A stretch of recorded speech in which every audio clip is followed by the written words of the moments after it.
당신이 궁금한 학과별 진로 정보. 안녕하세요. 캠퍼스 매거진 김경란입니다. 대학생이라면 누구나 학과를 졸업한 후 어떤 직업을 선택할지, 어느 분야에 취업을 해야 할지 고민이 많을 텐데요. 캠퍼스 매거진에서는 여러분이 학과 졸업 후 진출할 수 있는 직업과 분야에 대해 소개하고 취업을 위해 대학 생활을 어떻게 계획하고 준비해야 하는지 교수님과 멘토들의 이야기를 통해 살펴보려 합니다.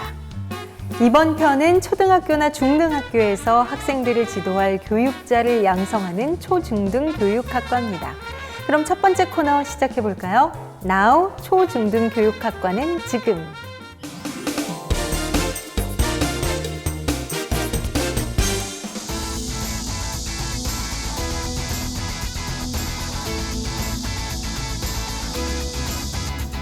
교수님을 통해 교과 과정의 변화와 전망에 대해 알아볼까요? 예, 안녕하세요. 저는 서울교육대학교 초등교육과에 근무하는 노철현입니다.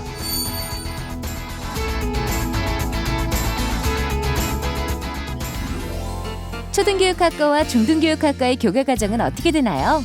이제 초등교사를 양성하는 대학에서는 이제 교육학 교과목, 그다음에 이제 초등학교에서 가르치는 다양한 10개 교과목이 있는데 그 교과목을 전반적으로 다 공부를 합니다.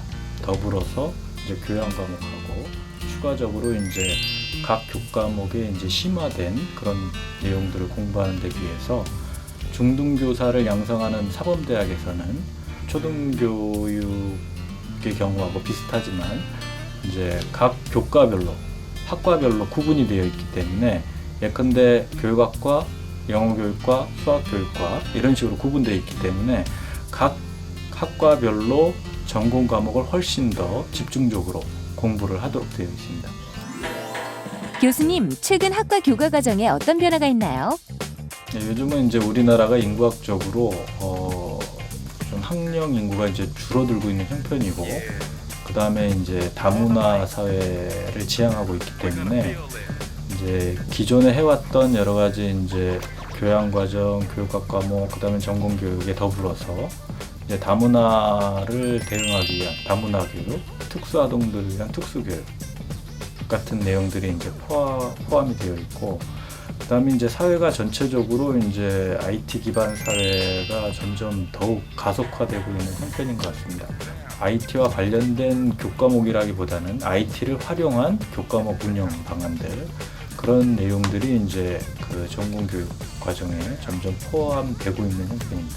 교육 방법 면에서도 이제 원격 교육이라든지 아니면은 이제 IT 기반의 이제 교육 방법들이 많이 적용이 되고 있고, 향후에 더욱 그런 쪽 방면에서 개발이 되거나 발전할 여지가 있다고 생각을 합니다.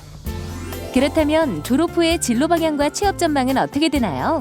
향후의 진로를 생각할 때는 1차적으로 이제 교사를 생각하게 됩니다. 사범대나 아니면 교육대학을 들어오는 학생들 같은 경우에는 본인이 좀 더 이렇게 큰 가능성이 있는 분야로 진출할 수 있는 노력을 하는 것도 상당히 중요하다고 생각을 합니다. 그래서 이 학계로 진출하는 방향도 있을 수 있고 각 전공별로 이제 나눠져 있긴 합니다만 학계로 진출하는 방향, 그 다음에 이제 각종 연구소라든지 기업체에도 각 분야별로 교육을 담당하는 파트, 연구 파트가 있기 때문에 그런 분야로 이제 진출할 수 있는 능력을 기를 수 있고, 그 밖에 이제 요즘은 이제 이 일반 산업계적인 관점에서 보면 교육과 관련된 에듀 컨설팅이라는 파트가 굉장히 광범하게 퍼져 있습니다. 네, 교수님 말씀처럼 초중등 교육학과는 교육자 양성을 목표로 하고 있는 학과죠. 따라서 대학에서 학과 공부를 하며 교사가 어떤 직업이며 어떤 지식과 능력을 갖춰야 하는지 배울 수 있는데요. 하지만 실제로 학교에서 직접 학생들을 교육하다 보면 여러분이 미처 알지 못했던 점도 있을 것이라 생각됩니다. 그럼 여기서 교육 실습을 경험한 선배의 이야기를 잠깐 들어볼까요? 학교 내에서는 단지 아이들만 데리고 교육을 하고 아이들을 돌보고 그런다고만 생각을 하는데, 막상 교육 현장에 나가보면은 개별적으로 존재하는 아이들만 우리가 상대를 하는 게 아니거든요. 굉장히 집단적으로 많은 아이들이 있고 아이들 사이에서의 관계도 있고, 그리고 아이들과 학부모님과의 관계도 있어요. 그래서 아이를 지도할 때 단순히 학교 안에서만 아이를 지도한다고 끝나는 것이 아니라 가정과 연계를 해가지고 아이의 뭐 근본적인 행동 같은 것들을 지도하는 게 굉장히 중요하거든요. 그래서 학부모님과 연계를 통해서 그 아이를 행동을 지도를 하고 아이의 좀 더 뭐 깊숙한 뭐 내면의 그런 문제라든지 그런 것들을 좀 더 어루만져 줄 필요가 있는 것 같았어요. 그래서 뭐 이러한 점들을 배우려면은 아무래도 학교 내에서는 한계가 있기 때문에 학교로 나가서 직접 경험을 해보는 것이 꼭 필요하다고 생각을 합니다. 네, 교육 실습을 통해 교사에 대해 새롭게 이해하게 됐다는 선배의 이야기를 들어보니 이 교사는 단순히 지식 전달자가 아닌 인성 발달을 위한 전인 교육을 해야 한다는 점에서 다른 직업과 좀 다르다는 생각이 드네요. 교사가 되기 위한 직업 정보는 이미 대학이나 교수님을 통해 많이 접할 수 있을 것 같아 저희 캠퍼스 매거진에서는 좀 더 다양한 진로 모색의 방향에 대해 이야기를 해보려고 합니다. 최근에는 저출산 등으로 인해 학생 수가 줄어들고 교사의 채용 비율도 제한적으로 변하고 있는 추세로 교대를 비롯해 사범대 졸업자들의 경쟁이 점점 더 치열해지고 있습니다. 그렇기 때문에 학생들 또한 전공적인 지식을 활용해 할 수 있는 다양한 진로 모색이 필요한데요. 요즘 많이 진출하고 있는 분야 중 하나가 바로 영유아 아동, 청소년의 발달에 적합하고 교육 효과를 최대화할 수 있는 교구와 교재 개발 분야입니다. 초중등 학습 교과서, 학습지, 참고서를 출판하는 학습지 전문 업체뿐만 아니라 놀이발달 교구, 전집, 방과 후 학습 교재 등의 개발 기업과 초중등 교육단체나 연구소에도 취업이 가능합니다. 또 전자교과서, 전자참고서 등을 통칭하는 이러닝 교재에 대한 수요와 시장이 확대되면서 온라인으로 진출도 활발해지고 있어 초중등 교육학과 전공자들의 진출이 기대되는 분야이기도 합니다. 그럼 지금부터 교재 개발자로 활동하고 있는 멘토를 만나 어떻게 진로를 설계했으며 어떤 과정을 거쳐 취업하게 됐는지 함께 살펴볼까요? 선배님, 지금 만나러 갑니다.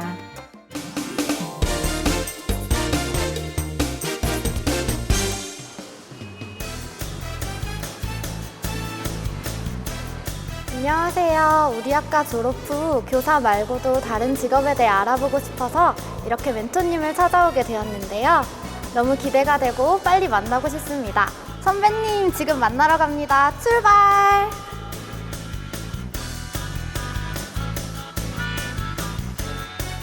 멘토를 찾으러 이곳저곳 둘러보는데 드디어 찾게 된 멘토가 근무하는 부서. 혹시 이수미 선생님이세요? 저는 아니고요. 옆에 계십니다. 멘토님. 안녕하세요. 반갑습니다. 저는 비상교육 국어교재혁신부에서 근무하고 있는 이수미라고 합니다. 출판사에서 국어교재 개발자로 일하고 있는 이수미 멘토. 멘토님, 교재 개발자는 어떤 일을 하나요?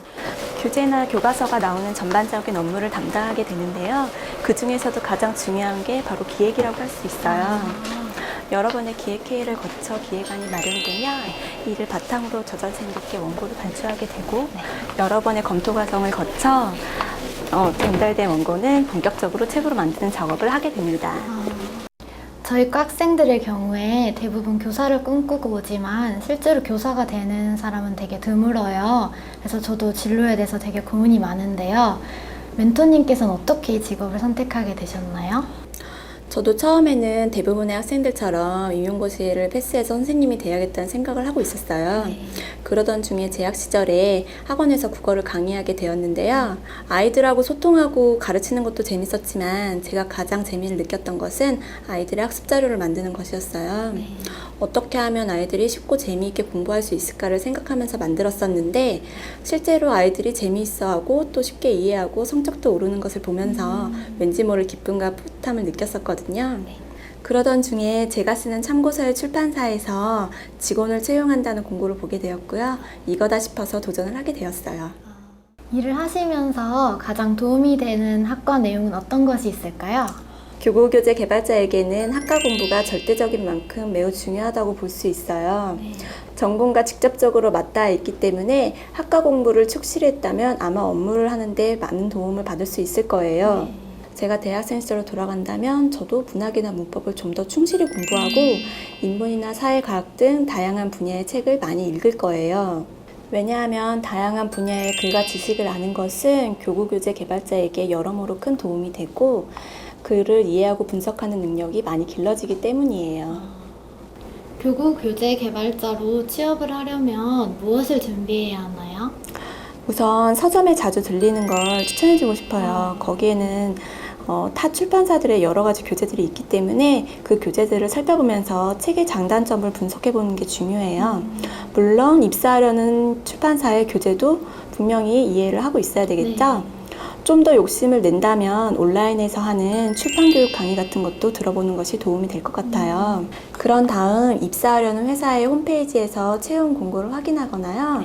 타 출판사들에서도 이용하고 있는 편집적 커뮤니티 사이트가 있거든요. 그런 곳에서도 채용 공고를 확인할 수 있어요. 혹시 다른 진출할 만한 분야나 직업이 있다면 어떤 게 있을까요?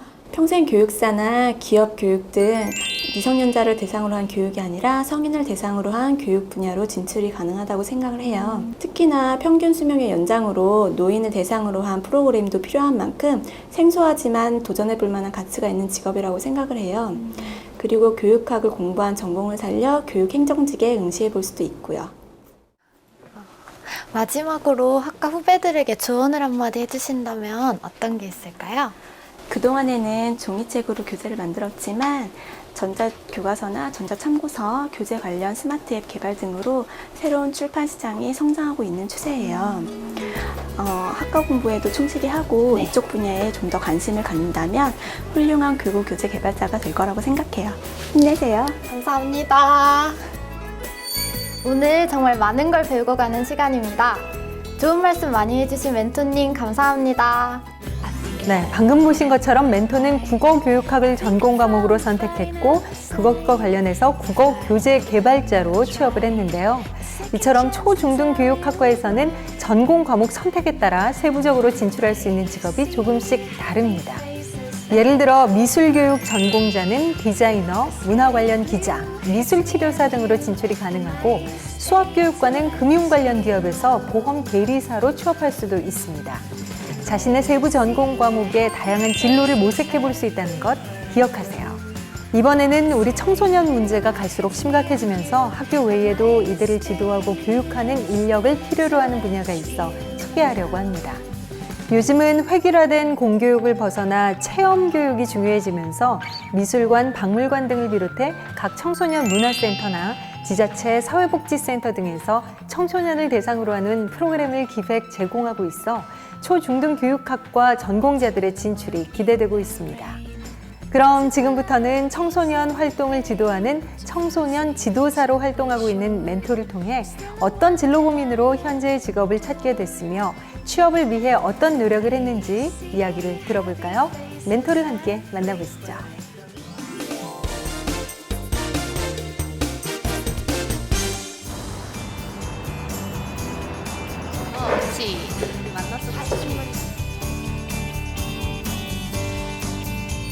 청소년 수련관에서 열심히 일하고 있는 정우임 멘토. 청소년 지도사는 학교 이외에서 할 수 있는 모든 영역들을 다 담당을 하고 있는데요. 청소년 캠프 활동이라든지 수련 활동, 그리고 정서 함양 활동, 신체 단련 활동 등등 다양한 활동들을 하고 있고요. 이런 영역들에 있어서 사회에서 이슈가 되는 활동들과 결부되기까지 합니다. 한 예로 성문화 교육을 한다든지 혹은 인터넷 상담을 한다든지 이런 모든 것들이 청소년 지도사가 하는 역할이고 수행하는 업무입니다. 대학 4년을 다니면서 한 번도 교사 이외에 다른 직업을 생각해 본 적이 없습니다. 그래서 4년도 마찬가지였고 졸업 이후에도 계속해서 임용을 준비를 했습니다. 교사에 집중을 하게 되면 포기하기 쉽지 않은 건 사실인데요. 청소년의 포커스를 맞췄을 때 이 임용이라는 시험을 포기하는 거는 그렇게 어려운 일은 아니었습니다. 그러던 중에 고등학교 친구 중에 청소년 지도사로 일을 하고 있는 친구가 있는데요. 친구에게서 청소년 지도사란 어떤 일을 하는지에 대해서 설명을 듣게 되었습니다. 그 설명을 듣고 내가 가지고 있는 가치관 그리고 대학 4년을 다니면서 배웠던 가치관들과 결부가 되어서 내가 할 수 있는 일이겠구나라는 생각이 들었습니다.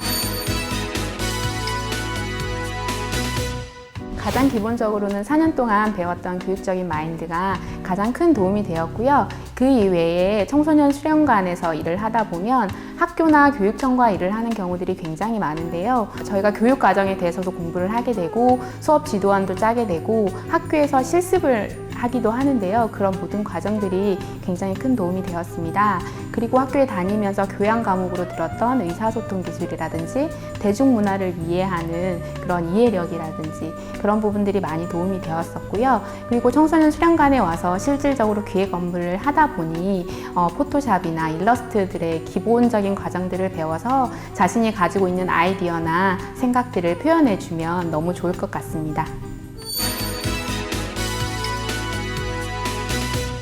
전국에 굉장히 많은 청소년 수련관들이 있는데요. 청소년 수련관이라는 이름으로도 있고 청소년 문화의 집으로도 있습니다. 다양한 이름으로 존재하기 때문에 다른 기관으로 생각하시는 분들이 많으신데요. 한국 청소년 수련시설협회에 들어가시면 그런 모든 기관들이 다 확인이 가능하고요. 어떤 일들을 하고 어떤 직원들을 채용하기를 원하는지 상세히 나와 있습니다. 임용고시가 쉬운 것은 아닙니다. 떨어졌다고 해서 실망하거나 포기하지 마시고요.